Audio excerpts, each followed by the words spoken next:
बारे में आप बहुत दिनों से बोल रहे हो सब लोग, मीन, मीडियन एंड मोड क्या होता है, कैसे कैलकुलेट करते हैं, क्या डिफरेंस होता है, तो वो मैं आपको आज बताने वाली हूँ। ठीक है, मीन बहुत सिंपल, जिसको हम एवरेज भी बोलते हैं, छोटी क्लासेस में हमने कैलकुलेट भी किया है। फॉर एग्जाम्पल अगर हमको मीन निकालना है, पहले तो मीन का जो फॉर्मूला होता है वो होता है sum of observations upon number of observations, right? ये सबको पता है ना? तो अगर मुझे मीन निकालना है, अगर मेरे पास क्वेश्चन आता है find the mean of first 6 natural numbers, अब वो तुमसे डायरेक्ट नंबर तो देंगे नहीं कि 3, 4, 5, 6 का मीन निकालो, थोड़ा सा तो ट्विस्ट करेंगे क्वेश्चन को। अब तुम्हें नेचुरल नंबर्स पता होने चाहिए, तुम्हें होल नंबर्स पता होने चाहिए, तुम्हें प्राइम नंबर्स पता होने चाहिए, तुम्हें कॉम्पोजिट नंबर्स पता होने चाहिए। कई बच्चे हैं जिनको कॉम्पोजिट नंबर्स में अभी भी प्रॉब्लम होती है। प्राइम नंबर वो, अगर सीधी सादी भाषा में हम बात करें तो प्राइम नंबर वो होते हैं जो किसी की टेबल में नहीं आते हैं, और कॉम्पोजिट नंबर्स वो होते हैं जो टेबल में आते हैं। अगर बहुत ही सिंपल लैंग्वेज में हम बोले, है ना, तो 2 is the smallest prime number and 4 is the smallest composite number. Okay, 2 और 3 हमारे composite numbers नहीं है, ठीक है? क्यों? क्योंकि 2 और 3 किसी और की टेबल में नहीं आते, वो अपनी ही टेबल में आते हैं। जो नंबर्स अपनी ही टेबल में आते हैं वो तो प्राइम कहलाते हैं ना। तो composite numbers कौन से हुए? हुए 4, 6, है ना? 4 के बाद क्या आएगा? 6, 6 के बाद कौन सा आएगा? 7 भी नहीं आएगा, 8 आएगा, 9 आएगा। ऐसा नहीं है सिर्फ इवन ही होते हैं, 9 भी आएगा। तो वैसे भी बोल सकते हैं find the mean of first 5 composite numbers. तो आपको कॉम्पोजिट नंबर्स पता होने चाहिए ना, तभी तो मीन निकालोगे। मीन निकालना इज नॉट डिफिकल्ट, टास्क बहुत इजी है ना? तो ट्विस्ट तो करेंगे ही किसी ना किसी तरह। तो अभी उन्होंने नेचुरल नंबर्स अगर बोले तो हम कैसे निकालेंगे? x बार, इसको ये क्या लिखा मैंने? मीन को हम डिनोट करते हैं x बार से, ठीक है? तो ये हो जाएगा हमारा फर्स्ट 6 नेचुरल नंबर्स है, तो 1, 2, 3, 4, 5 एंड 6 और अपॉन 6 निकाल लिया। ये आप कैलकुलेट कर सकते हो। अपॉन 6 क्यों करा? क्योंकि टोटल नंबर कितने हैं हमारे? 6 हैं। सो क्या है हमारा? मीन है, ठीक है? अच्छा, अभी अगर मैं मीडियन पे आती हूँ, फॉर एग्जाम्पल अगर मुझे मीडियन निकालना है, अभी मैं आपको क्वेश्चंस बताऊंगी कि किस टाइप के आने वाले हैं इनके ऊपर बेस। थोड़ा सा इंट्रोडक्शन देते हैं पहले। अब मान लो आपको मीडियन निकालना है और ये आपका रॉ डाटा दिया हुआ है, ये आपकी वैल्यूज दी हैं और उन्होंने आपको बोला कि आप मीडियन निकालो। सो मीडियन निकालने के लिए first and foremost thing is कि either you arrange this data in ascending order और इन डिसेंडिंग ऑर्डर, ठीक है? अगर मैंने इसको असेंडिंग ऑर्डर में अरेंज करना है तो मेरे नंबर्स हो जाएंगे। सबसे पहला जो मेरा नंबर होगा वो होगा 25। आप बेटा सर्कल करते रहना सो दैट आपसे कुछ मिस ना हो, कोई भी नंबर। 25 के बाद आएगा 31 and then 32, 39, 39 देखो, 39 से पहले है 37, सो पहले आ गया 37, फिर आ गया 39, फिर आ गया हमारा 42, 43, 45, 46, 42, 43, 45 and 46. Then we will count how many number of observations are there. 1, 2, 3, 4, 5, 6, 7, 8, 9. 9. That means आप लिखोगे कि n मेरा 9 है, which is given to be odd, है ना? तो ऑड के लिए जो मीडियन का फॉर्मूला होता है वो होता है, मीडियन का formula in case of odd number of observations होता है n+1 अपॉन 2th ऑब्जर्वेशन। इसका क्या मतलब है? देखो, ये जो 2 है ये पूरे के नीचे अपॉन में है, ये ध्यान रखना, यहाँ पर गलती होती है। अब इसका क्या मतलब है कि n की जगह अब आप 9 रखेंगे तो आ जाएगा 9+1 अपॉन 2th ऑब्जर्वेशन, ठीक है?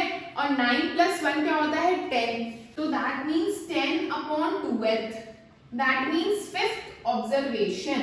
और 5th ऑब्जर्वेशन आप शुरू से काउंट करनी स्टार्ट करेंगे कि कौन सी है, 1, 2, 3, 4, 5, तो that means 39 will be my answer. So this was the case और to find out median when the number of observations is odd, okay?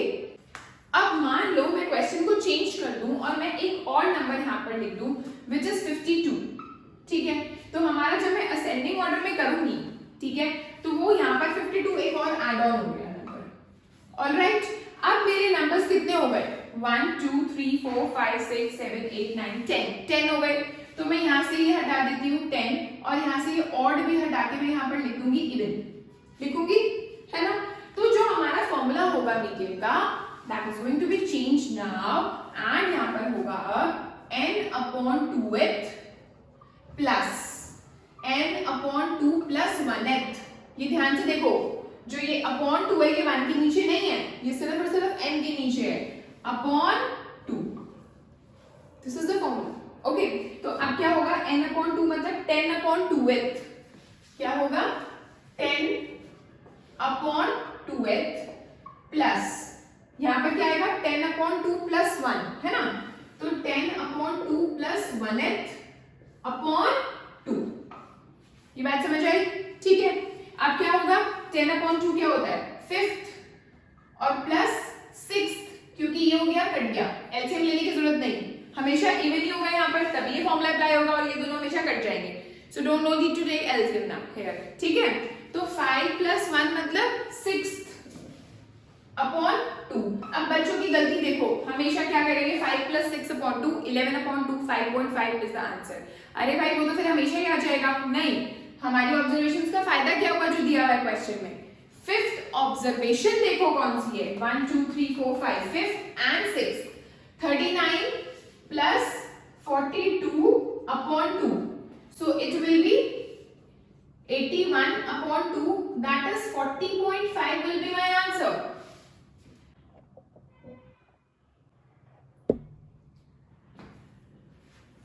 समझ आया बच्चों कि मीडियन जो है वो इवन और ऑड के केस में अलग अलग फॉर्मूला होता है। ठीक है, सो ये तो बहुत सिंपल वाली चीज हो गई कि हमें एक डाटा दिया हुआ है और मीडियन निकालो।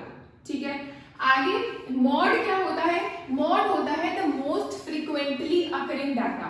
क्या मतलब, जो सबसे ज्यादा बार अकर करे। जैसे कि कोई भी अगर आपको डाटा दिया हुआ है, लाइक आपको दिया हुआ है 1 2 3 1 7 9 1 4 3 1 7, तो आपका सबसे ज्यादा बार अकरिंग वैल्यू कौन सी है, जो सबसे ज्यादा बार आ रही है वो है हमारी 1 2 3 4 बार आ रही है, और कोई वैल्यू आ रही है 4 टाइम्स नहीं आ रही है, तो इसका मतलब mode will be equal to 1।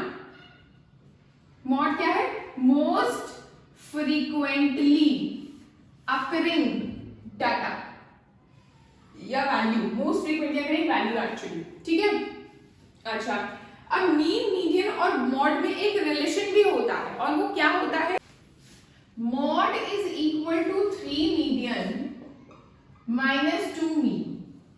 ये बहुत ही इंपॉर्टेंट फॉर्मूला है। क्वेश्चन इस तरह से आएगा कि आपको मीडियन दिया हुआ है, मीन दिया हुआ है, मॉड निकालो, तो मीडियन और मीन की जगह आपने वैल्यूज पुट कर देनी है, या फिर आपको मीडियन दिया हुआ है, मॉड दिया हुआ है, मीन निकालना है। सो कुछ भी हो सकता है, कुछ भी हो सकता है, जैसे कोई भी दो वैल्यूज दीनी होगी और तीसरी निकालनी होगी। ठीक है, so this is the formula which you have to learn, और ये फॉर्मूला बच्चे अक्सर भूल जाते हैं एग्जाम में, तो आपको ये अच्छे से लर्न करना है। ठीक है, so this was all about mean, median and mod, but that is not it. Actually जो क्वेश्चंस बनते हैं वो बहुत डिफरेंट तरीके के बनते हैं इनके ऊपर। I am going to give you 2 or 3 questions related to these mean, median and mode. अब देखो बच्चों, अगर ये क्वेश्चन है मीन ऑफ 10 नंबर्स इज 20, यानी टोटल नंबर्स कितने मेरे पास 10 है, और उनका मीन ऑलरेडी दे रखा है आपको 20, आपको नहीं निकालना है ना, और मीन है, मैंने आपको अभी बोला कि x बार से डिनोट करते हैं, और यहाँ पर आता है सम ऑफ ऑब्जर्वेशंस और यहाँ पर आता है नंबर ऑफ ऑब्जर्वेशंस। ये ठीक है, ये है नंबर ऑफ ऑब्जर्वेशंस और ये है सम ऑफ ऑब्जर्वेशंस। ओके, अच्छा, अब नीचे नंबर ऑफ ऑब्जर्वेशंस है, तो नंबर ऑफ ऑब्जर्वेशंस कितनी है मेरे पास 10, वो मैंने यहाँ पर 10 लिख दी। मीन मेरे पास कितना है 20, को मैंने यहाँ पर 20 लिख दिया। सम तो मेरे को पता ही नहीं है कि कितना है, मेरे को जब वैल्यूज नहीं पता तो सम कहाँ से पता होगा, है ना, तो सम भी मेरे को नहीं पता, तो वो सम निकाल लेते हैं हम। सम क्या आ जाएगा 20 into 10 which is 200। आगे वो बोल रहे हैं कि if 5 is subtracted from every number, अगर हमने 5 सब्ट्रैक्ट किया हर एक नंबर में से, अब अगर मैं हर एक नंबर में से सब्ट्रैक्ट करती हूँ 5, तो मीन तो ऑब्वियसली चेंज होगा, तो वो बोल रहे हैं न्यू मीन निकालो। अब बात सोचने वाली ये है कि जब मेरे पास 10 वैल्यूज हैं, 10 ऑब्जर्वेशंस हैं, एक नंबर में से मैंने 5 सब्ट्रैक्ट किया, टोटल 10 नंबर्स हैं, तो 10 नंबर्स में से मैंने कितना सब्ट्रैक्ट किया होगा 50, 5 into 10। सिंपल सीधी बात है, नॉर्मल मैथ्स है ये तो, है ना।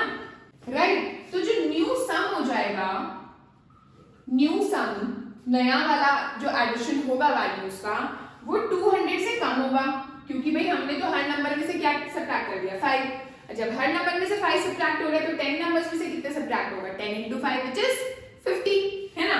तो 200 में से मैंने 10 into 5 सब्ट्रैक्ट कर दिया which is 200 minus 50, that is 150 आ गया मेरा न्यू सम, राइट। तो जो न्यू मीन होगा वो क्या होगा, न्यू मीन होगा न्यू सम, है ना, अपॉन नंबर ऑफ ऑब्जर्वेशंस। अब नंबर ऑफ ऑब्जर्वेशंस मेरी क्या चेंज हुई है, नहीं हुई ना। नंबर ऑफ ऑब्जर्वेशंस को हम ऐसे लिख सकते हैं, छोटा वाला n, स्मॉल n, है ना। क्या मेरी वो चेंज हुई, 10 नंबर पहले थे 10 नंबर अब है। हालांकि हमने 1 5 5 5 सब्ट्रैक्ट कर दिया हर नंबर में से, लेकिन नंबर तो वही रहे ना, उतने ही नंबर रहे ना, है ना। तो नीचे तो मेरा 10 ही आएगा ना, है ना। और जो न्यू सम होगा वो मेरा क्या है 150, तो ये मेरा न्यू मीन आ गया, that's it, 15 will be the answer, okay। अब देखो बच्चों next question, the mean of 5 numbers is 18। कितने नंबर्स है 5। मीन क्या होता है, सम अपॉन नंबर ऑफ ऑब्जर्वेशंस, ठीक है। सम मेरे को नहीं पता, नंबर ऑफ ऑब्जर्वेशंस मेरे को पता है कि वो 5 है, और मीन भी मेरे को पता है which is given to be 18। तो सम क्या हो जाएगा 18 into 5 which is 90। इतना समझ आ रहा है, आगे करते हैं। If one number is excluded, यानी उन्होंने नंबर को ही कम कर दिया। अगर मेरे पास 5 नंबर्स थे तो अब कितने रह गए 4 रह गए, क्योंकि one number is excluded मतलब एक नंबर हटा दिया। तो वो बोल रहे हैं कि जो नंबर हटाया वो बताओ नंबर कौन सा हटाया। स्ट्रेंज ना, भाई मेरे को पहले उन्होंने नंबर ही नहीं दे रखे 5 नंबर्स, अब वो कौन सा हटाया नंबर ये मैं कैसे बताऊंगी, है ना। बता सकती हूँ, देखो मुझे पता है कि जो वो 5 नंबर्स थे वो उनको अगर मैं ऐड करती हूँ तो वो मेरा 90 है ना। अच्छा, अब जब मैंने एक नंबर हटा दिया तो ऑब्वियसली उनका मीन भी चेंज हो जाएगा, ये वाला मीन तो रहेगा नहीं जो कि 18 था, है ना। तो मैं यहाँ पर लिखती हूँ न्यू मीन। जो मेरा न्यू मीन होगा वो न्यू सम होगा, यहाँ पर होगा ना न्यू सम होगा, ये वाला तो सम नहीं होगा, है ना, न्यू सम। और यहाँ पर नंबर ऑफ ऑब्जर्वेशंस की जगह मैं 4 लिख सकती हूँ। क्यों लिख सकती हूँ, क्योंकि पहले 5 नंबर्स थे अब 4 नंबर्स हैं।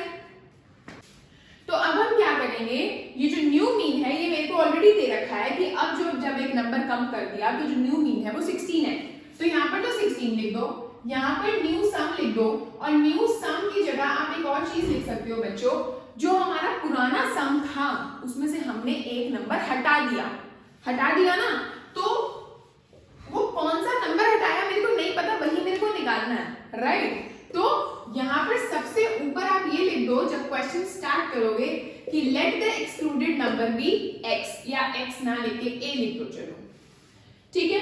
तो जो न्यू सम है उसकी जगह जो पुराना सम है, जो पुराना, अब जो न्यू मीन है वो न्यू मीन किस अकॉर्डिंग दे रखा है, 4 नंबर्स के अकॉर्डिंग दे रखा है ना, तो 4 नंबर्स के अकॉर्डिंग दे रखा है, तो यहाँ पर मैं क्या लिखूंगी, जो पुराना सम है उसमें से एक नंबर कम कर, ये आ गया मेरा, ठीक है। तो अब क्या हो जाएगा 16 into 4 is equal to 90 minus a, 64 is equal to 90 minus a, ये a आ गया इधर, तो 90 minus 64 that means 26 will be my answer। आया समझ, हाँ। चलो बच्चों एक क्वेश्चन करते हैं मीडियन के ऊपर। Median of observations 11 12 14 18 x plus 2 x plus 4 30 32 35 41, ये सारा हमारे वैल्यूज दे रखी हैं जो कि ऑलरेडी असेंडिंग ऑर्डर में अरेंज कर रखी हैं। ऑब्वियसली मैं इसे असेंडिंग ऑर्डर में अरेंज नहीं कर सकती क्योंकि बीच में कुछ वैल्यूज ऐसी आ गई x plus 2 x plus 4, तो मेरे को एग्जैक्ट वैल्यू इनकी पता ही नहीं है, तो मैं खुद से तो अरेंज कर नहीं सकती असेंडिंग ऑर्डर में, तो उन्होंने मुझे पहले से ही अरेंज करके दे रखा है इस वाले डाटा को असेंडिंग ऑर्डर में। और जो मीडियन है वो भी दे रखा है 24, हमको निकालना है x, हमको क्या निकालना है x, ये जो x है, ठीक है। अब पहले तो आप काउंट करो कि मेरे पास कितनी नंबर ऑफ ऑब्जर्वेशंस हैं, 1 2 3 4 5 6, ये एक ही काउंट होएगी, ये एक काउंट होएगी, ठीक है। सो 1 2 3 4 5 6 7 8 9 10, तो यानी n जो है वो मेरा 10 है और वो क्या होता है इवन, राइट। और जब इवन होता है तो मीडियन का जो फॉर्मूला होता है वो होता है n/2th, plus n upon 2 plus 1th upon 2। अभी बताया फॉर्मूला, ठीक है। आप क्या लिखेंगे यहाँ पर 10 upon 2th plus 10 upon 2 plus 1th। यहाँ पर 2 बच्चों पूरे के नीचे नहीं है, सिर्फ और सिर्फ n के नीचे है, ठीक है। और नीचे आएगा अपॉन 2। आ गया समझ? इसको काट देते हैं, इसको भी काट देते हैं। ये आ गया 5th plus 6th, 5 plus 1 6 upon 2। 5th और 6th का मतलब 5th ऑब्जर्वेशन 1 2 3 4 5 और 6th ऑब्जर्वेशन ये वाली। That means x plus 2 plus x plus 4 upon 2, है ना। क्या आ गया मेरा 2x, x और x कितने होते हैं 2x और 2 प्लस 4 कितना होता है 6 अपॉन 2 आया। और ये मेरा मीडियन आ रहा है, ये मेरा मीडियन आ रहा है। क्या आ रहा है 2x प्लस 6 अपॉन 2 और मेरे को तो मीडियन ऑलरेडी दे रखा है, क्या है 24। तो यहाँ पर लिख दिया 24 is equal to 2x plus 6 upon 2। 2 इधर चला गया, कॉमन ले सकती थी, मुझे पता है कई बच्चे सोच रहे होंगे मैम कॉमन क्यों नहीं ले रही, वो भी ले सकते हैं। और सिंपली मैं 2 को उधर भी ले जा सकती हूँ। 48 is equal to 2x plus 6, 2x is equal to ये 6 इधर आ गया 48 minus 6, so 42 is equal to 2x। that means 42 upon 2 is equal to x। ये 2 नीचे चला गया, so x will be equal to 21। हमें क्या निकालना था x, तो मेरा x क्या आ गया 21। समझ आया बच्चों, ठीक है। और मॉड तो वैसे ही सिंपल सा है कि सबसे ज्यादा अकरिंग वैल्यू कौन सी है, या फिर जो मैंने आपको रिलेशन बताया मीन मीडियन और मॉड का, कि हो सकता है उससे मॉड आपको निकालना आ जाए और मीन और मीडियन दिए गए हो, ठीक है। Okay, so this is all about mean median and mod. मैंने आपको थोड़ा सा एक्सप्लेन किया है। क्वेश्चंस इसके ऊपर काफी हैं एक्स्ट्रा बुक्स में। अगर इन केस आपको कुछ भी डाउट आ रहा है एक्स्ट्रा क्वेश्चंस में, यू कैन आस्क मी, मैं आपको वीडियो के थ्रू ही एक्सप्लेन कर दूंगी, ठीक है बच्चों। ओके, ऑल द बेस्ट जिनका कल एग्जाम है। एंड बच्चों एंड मोमेंट पर आप एक्स्ट्रा क्वेश्चंस की बजाय अपनी एनसीईआरटी एक बार जब बिल्कुल आप एंड डे है आपका और लास्ट कल आपका एग्जाम है, तो आपको एनसीईआरटी पे ही फोकस करना चाहिए। एनसीईआरटी अच्छे से रिवाइज करो। प्रूफ्स वाले क्वेश्चंस जो हैं कोड्स के, कोऑर्डिनेटर्स के, सर्कल्स के, ट्रायंगल्स के, लाइंस एंड एंगल्स के, उन पे तो बिल्कुल भी आपको मतलब ऐसा ना हो कि आपको वहां पर सोचना पड़ जाए एग्जाम में, क्योंकि कुछ क्वेश्चंस ऐसे आएंगे जो बाहर से होते हैं और जो जिनमें आपको सोचना पड़ता है। एनसीईआरटी के क्वेश्चंस में बिल्कुल ना सोचना पड़े आपको, ठीक है। ऐसी प्रैक्टिस होनी चाहिए NCERT. All the best, bye बच्चों।